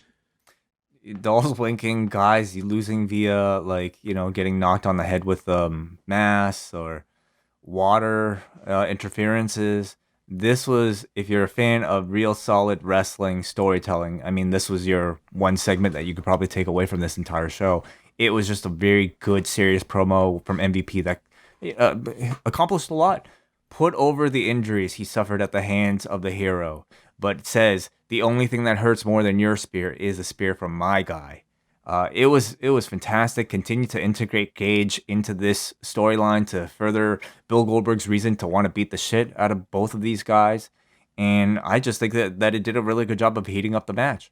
And you probably will have Gage there in the crowd at SummerSlam, and I could see him getting involved in some way. Maybe he gets some spot in on MVP. Definitely. Yeah, I could see that happening now. This was a really good segment. Rhea Ripley is with Sarah Schreiber. She gives credit to Nikki for winning the no-holds-barred match, but almost isn't good enough to stay champion. Rhea knows the difference between the light and the dark required to keep that title and has not seen Nikki's darkness. So Rhea will be the new champion. What in God's name was she talking about? I don't know, but MVP this was not in terms of delivery. No. Yeah. I think she still has a lot of trouble. I mean, either the people scripting the stuff for her have really no idea how her natural kind of speaking abilities may be, or she just has a lot of trouble trying to regurgitate this stuff because it just sounds so fake. This was, I mean, you know what they're getting at. It's like, I guess she represents the dark, like, and Nikki is the light. Is that it? Well, she kind of explained here, like, you need both, but you need to tap into this darkness. Right, okay. Okay, cool. Amazing. It's not convincing, you know, like we talk about, I guess. Did Nikki not just win a no-holds-barred match last week? Like, what is this darkness that she has to tap into? Well, how much darker does it get? Like, does she need to kill her? Or, like, how dark are we getting compared to, like, Rhea Ripley and the darkness she has exhibited? Yeah, maybe we get some sort of bizarro Nikki Ash, who, you know, is sort of a more edgier and villainous. I don't know. But, I mean, the idea was that Nikki barely scraped by last week, you know, and so Rhea, even though she was impressed that Nikki managed to beat Charlotte, she is not impressed enough to feel like Charlotte or Nikki could beat her. Okay. Nikki says she has always been prepared for things not going your way. If you believe, you can achieve your dreams. She'll be okay because, I swear, did I hear this right? She will be okay because she has her trusty nightlight. That is her spirit. I think so. I couldn't believe what I was typing as I read this. I also did not have it in me to rewind because I did not want to heavily analyze our lead babyface talking about her trusty nightlight that maybe comes with a security blanket. Yeah, I mean, I guess all the characters in the women's division are like 6-year-olds, but like in grown-ups' bodies. You know, you have Boogie. How can she tap into darkness with a trusty nightlight? She's afraid of the dark, I guess. She is afraid of the dark, yeah. So that makes sense. Yeah. Yeah. She said, last week I didn't almost beat Charlotte. I did beat Charlotte. And tonight I'm almost positive I'll beat Rhea Ripley. I'm almost positive. That's so our non-title match, Nikki and Rhea. Nikki's ribs are taped, so Graves did have a good line. She isn't almost injured. She is injured. So Rhea goes after the body. Ripley the riptide gets countered, and Nikki lands on top of her. Ripley then gets knocked off the turnbuckle, and as Nikki is climbing, Charlotte appears and sends Nikki off, and we almost got a finish, but instead we got a DQ. In 9:19, Charlotte laid out both, hit the natural selection, and grabbed the belt for our triple threat at SummerSlam. Yeah, I mean, non-finished, but I thought a pretty decent match here. They are certainly trying to elevate a new star, Nikki Cross, here. And I think continuing to at least put the TV time and focus on her, does something to make you see her as somebody who belongs in that level. I am kind of curious if they will. She is so like vanilla, like corny baby face right now that I do wonder if there's just a sort of a further idea to give her that darker side in the future, and this is just sort of like going over the top to give you that contrast later on. Well, that's maybe like the only avenue you have for this character if she loses at SummerSlam, because once she loses his belt, like that to me is when like this character has probably run its course for most, and it's unless you want to do like a hard turn with this character, which just seems, I mean, they've just got this thing going, and you can see the investment that they have put in this character, that it almost seems like they are going to ride this for at least a bit longer than a week from Saturday. I don't see her just getting discarded. You're right. Like, they're spending a whole lot of TV time on her, putting her in a SummerSlam main event. I guess the obvious, if you're talking light and dark, the obvious program is there for her to continue something with Alexa at some point. So, we shall see. Then we had the video with Elias as he took the guitar, tossed it into the fire, and proclaimed that Elias is dead. Okay, so a character change coming for him. What do you think? Maybe he will be Eli. Just Eli. No instrument. Maybe he will get his last name back from NXT. Eli Sampson? Yeah, Elias. That was it, right? Elias Sampson? Yeah. That was a long time ago. Yeah, I mean, Elias without a guitar is going to be strange. So I wonder what new stuff he has up his sleeve.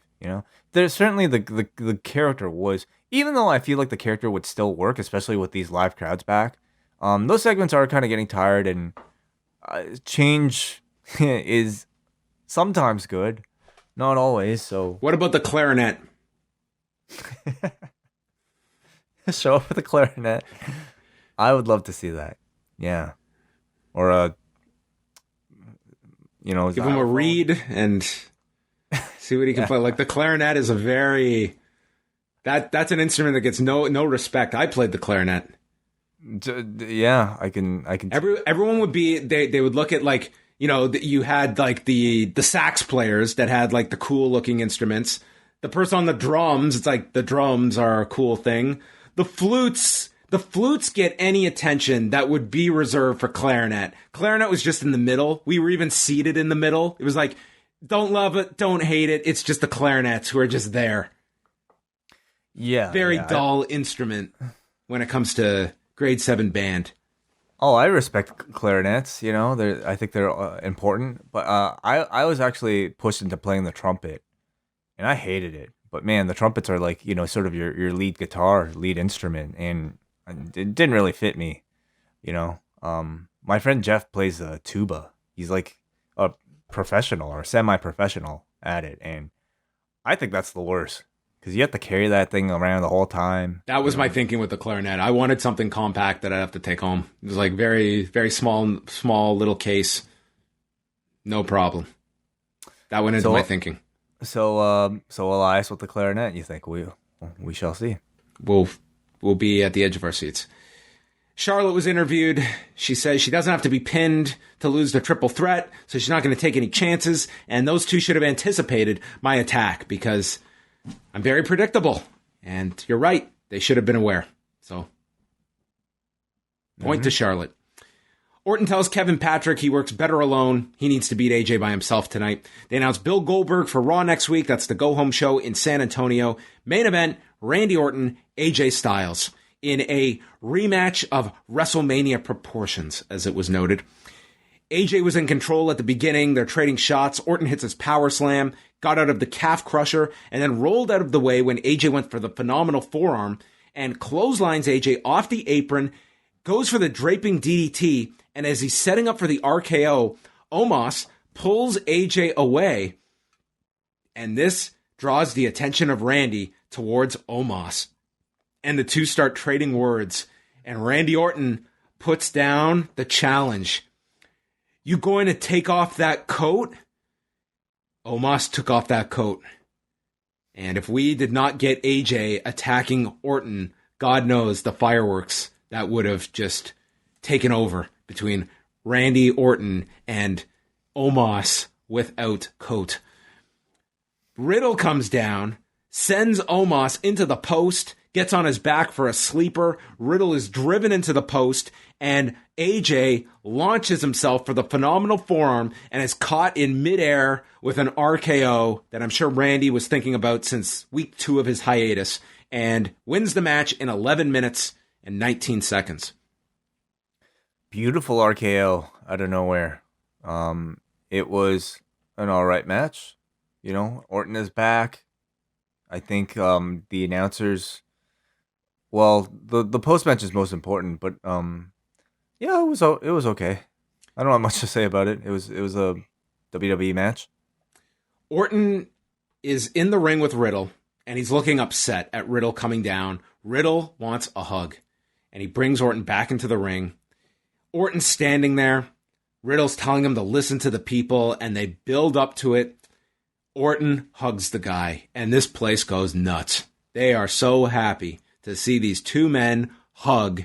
And then Randy looks in one direction, he looks to the other side, boom, RKO to Riddle, and he's got this big smirk on his face.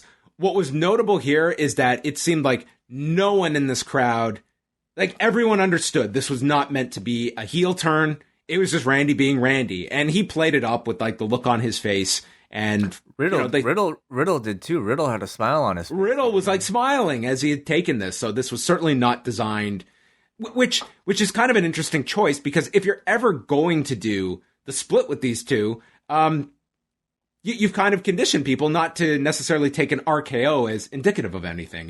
He's going to have to, I don't know. That would be the punt. There's nothing friendly about a punt. Well, we haven't seen the punt in a long time. Not in front of fans. They did the cuts, remember, for the punt to Ric Flair in the darkness. We got cuts on this show, dude. The cinematic era is still here. You didn't see that wink? They can get away with many more things in the post Thunderdome era. But that's how the show ended. Essentially, Orton and Riddle back together and presumably setting up a tag match with AJ Styles and Omos. I thought all the Riddle Orton, Omos stuff was very successful on the show. They successfully reintroduced the pairing on the show. I almost feel like they kind of extinguished that little tension a little bit too soon. But if you are to build to a tag match in about 2 weeks, you kind of have to do that a little bit quicker. But it's a very fun little dynamic that they have going on right now, with Orton being sort of like Randy Orton. You know, you don't know if you can trust him, and Matt Riddle being completely naive, just best friend type. And the audience seems to love it. Yeah, and by the end of this, I mean, the SummerSlam card is pretty much like we got 7 matches announced when you include Sheamus and Damian Priest, and then I guess the 2 lingering ones would be this tag match and Drew McIntyre and Jinder Mahal. Like, that would bring it to 9, and that's pretty full for a 3-hour show, even with a kickoff on top of that. So that's kind of looks to be your card. It's hard for me to see them fit much more if they do have to hit, what is it, 10 o'clock? They have to be out by? 11. 11, okay, for the package. 8 to 11 looks to be the main show window. Right. So, I mean, a 4-hour window that they have a hard stop for, I don't know how much more you can fit on this show. Yeah, so there you go. Let's go to forum.postwrestling.com, and this show generated a 4.7 out of 10. Aaron from Brampton writes, I think Raw was dearly missing Randy Orton. His opening segment had a lot of energy, and it really set the tone for the show. In fact, I watched the entire episode just because I couldn't wait for the main event. I don't think the RKO at the end was too malicious, and it felt more brotherly than anything else. There's no way these two don't wrestle AJ and Omos at SummerSlam. Assuming Orton and Riddle win the tag titles and have a decent run with a dramatic breakup, can you see this program lasting until WrestleMania? It's a very long time. That's a really long time. You know, even some of their other programs that have dragged on for that long, I think it'd be very difficult. I'm thinking more, Survivor Series, if not the Royal Rumble. Remember last year when we were talking about Sasha Banks and Bayley at this time when they were aligned together, and could this make it to Mania? And it made it to Hell in a Cell. Yeah. But, like they have dragged things out pretty long. Like, how long did Owens and Jericho last? So they were just getting started in the summer of 2016, where they teamed on SummerSlam 2016. That will be reviewed on Tuesday with myself and Damian Abraham. And then Owens wins the belt, and they carried that to WrestleMania. Okay, so maybe that's kind of set the precedent, even though this Riddle RK Bro feud started before the summer, it feels like. You've already been going with this for, you had the break with Randy, so that extended things, but that is a long time from now when we're talking about April. Yeah, it's possible. We got a Jay from Colorado who says, well, I guess that was about the most wholesome RKO you can get from Randy. I can't imagine them breaking up such an over team so quickly, but I'm still grieving the Hurt Business. It's ironic that the WWE talks about momentum so much when they are so incredibly effective at killing it. I hope I'm wrong on this one. They need a tag title run first. Do you think this is the RK Bro split, or does it just bring them closer? It brings them closer. The announcers pretty much spelled it out at the end. Yeah, this was not like we were going off with a cliffhanger of what this means, nor was Randy or Riddle really playing it up that way. I mean, they pretty much led you into the direction that this was almost a, taken as like they're closer as a result coming out of this, and they're going to be aligned together. Andy from London, this is the first time I've watched Raw in a while. As of late, I've only followed the product by your podcast. Well, thank you, Andy. The Ripley-Nikki Ash match really summed up WWE in a nutshell for me. While watching, I was thinking to myself how good the work was and how I actually enjoyed the story, getting pulled in to actually care. What a fool. The finish, although I should have seen coming a mile away, just had me annoyed. What's the point in investing? Simply put, there isn't any. Honorable mention to Jimmy Smith, who I thought was pretty good on commentary. He adds a tone of authenticity. Jimmy Smith, I think, has been doing a really good job fitting in with a system that, let's be honest, is not easy for established, wrestling broadcasters to fit themselves in. He is coming in completely cold, and I think has shown that he's been doing the research, has been able to take whatever direction from Vince and whoever else is on commentary pretty well. And it's at the point now where I don't even really think about him on the show, which I think is what you want for an answer. So I agree with you. I think he's been doing a good job. The finish to that match, well, I mean, this is how they tell most of their stories, Your main target is whatever is happening at the pay-per-view. Clean finish in this match. Let's say Nikki beat Rhea. Would it have helped the story? I don't know. It's hard to say. Would it have made you more interested or less interested? Would it have hurt the main event? It would have certainly made Raw more interesting. I think it more boils down to, like, do you think it's a great story going in? It's like, I can take it or leave it. It's been one of the more prominently featured programs on Raw. I can't say it's all that compelling. I would say if they had like a really hot story going, I think you're more understanding of what the television is being used to. It's to build towards the pay-per-view. It just feels like it's a very easy crutch to go to, that you do the DQ finish, it's fine. It's like it's not going to stick with you beyond. It's just a way out of a match to continue. Yeah. All right, finally, we get a Kate who says, after the mass firing on Friday, I was probably in a more negative mindset than usual watching tonight's Raw. If the future is over 6 feet and under 30, there are a lot of talented guys on the roster who have likely hit their ceiling already. Sorry, but who's going to be the first indie company that's going to have a show named something like that? Like, over 30, under 6 feet tall, or something like that. Like, there are going to be some groups that have some hilarious stuff coming out of this story. Oh, that should be the new a new championship somebody should create. You know how like New Japan had the under 30 championship, or was it under something? Yeah, the under 30. Yep. It should be over it should be over 30. They should have an over 50 championship. I would like to see. Or under 6 foot tall championship. All right, we go to she continues. Since they're having Corey talk really loudly about him, I assume they are going to make a bit of an effort with Kross, but he looked just barely better tonight than he did when he lost to Jeff Hardy a couple of weeks ago. They've already dug themselves into a hole with him because other than beating down fan favorite Hardy, the audience couldn't have cared less about him. In fact, there are a lot of people who are falling flat right now. Damian Priest, Nikki, Rhea, and most surprisingly, Bobby Lashley, who feels like a mid-card attraction at best. RK Bro genuinely feels like the hottest program going on right now, which makes it surprising that they seem to have abandoned that project without even giving them a run for the tag belts. Now that we know what execs are looking for in new male talent, I'm curious if there are similar directives in place for women. NXT has been a failure at developing new male stars, but it was crucial in establishing the main roster's women's division. Maybe they're fine with women's development working more or less like it does now, but it also feels like the women who are getting bigger pushes on the main roster now are a bit different than those that we saw a few years ago.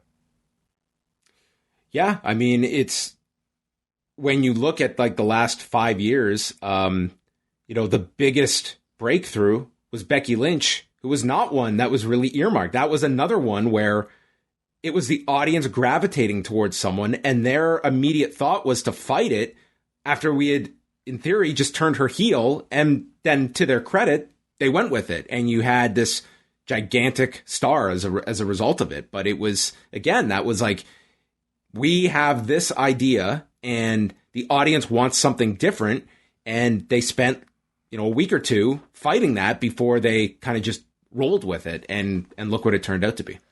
So, I mean, you see maybe some of the women that are getting pushed and receiving airtime on TV right now. It really, I think, is a bit of a mix. Yes, you do have somebody like an Eva Marie who feels like such an incredibly dated character at this point, more of, I think, of the style of, women's talent that they would have promoted over a decade ago. But at the same time, I mean, you also have an Alexa Bliss kind of doing a very strange new character, Nikki Cross doing a very different type of character than maybe, well, I mean, it's exactly like Molly Holly, but nonetheless, maybe adding a bit of variety from maybe your stereotypical model, like, talent that used to dominate these shows. Piper Niven, is somebody that's quite different too. I don't necessarily see, other than, one of the main standouts of the cutbacks was Mercedes Martinez, which we can all, I guess, assume was maybe due to age.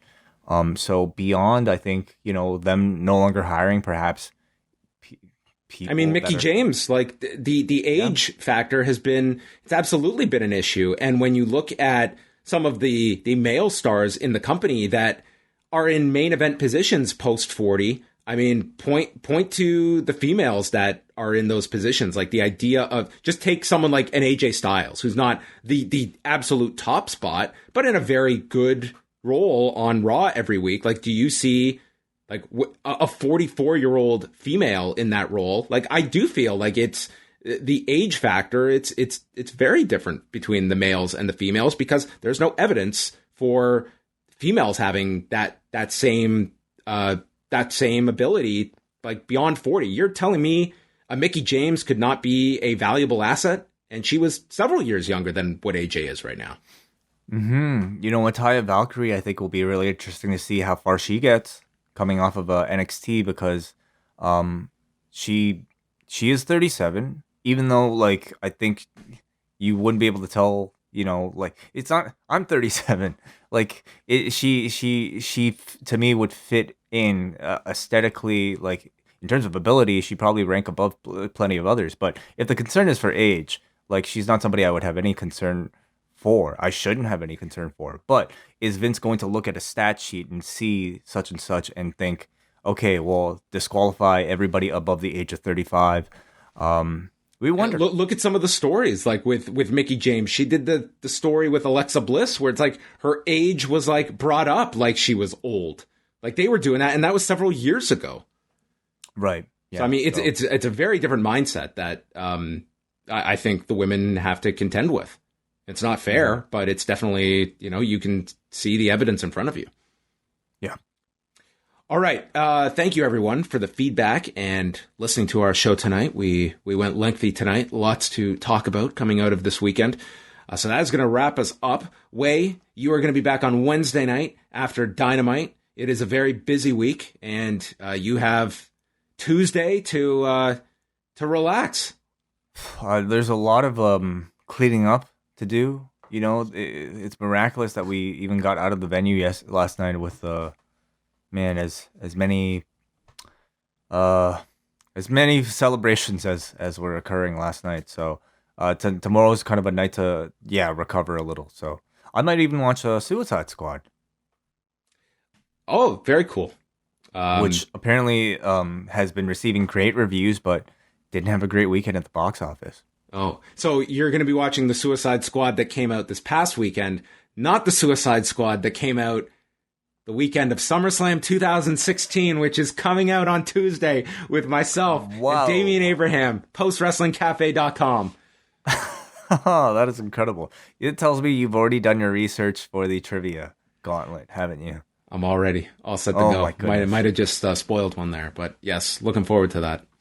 Oh, tremendous. Great. Wai will be listening along, I'm sure, to relive Brock Lesnar and Randy Orton. Oh, yeah, definitely.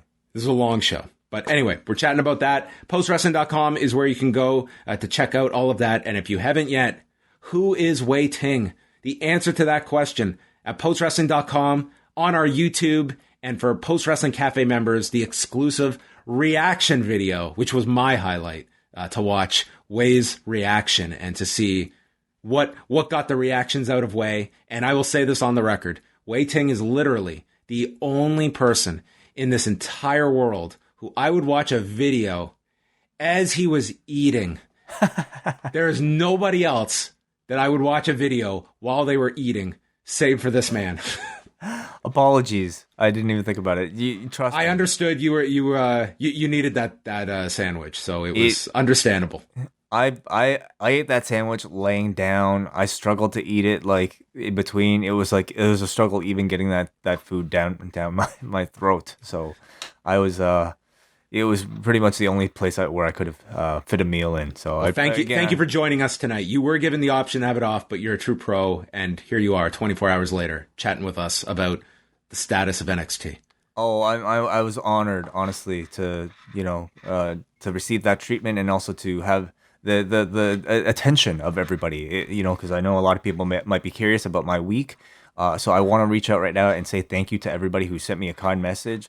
I haven't even been able to really get through all my phone messages yet. But if you sent a nice kind word, even in the YouTube comment section, believe it or not, I thank all of you. So thank you again, and of course you too, John.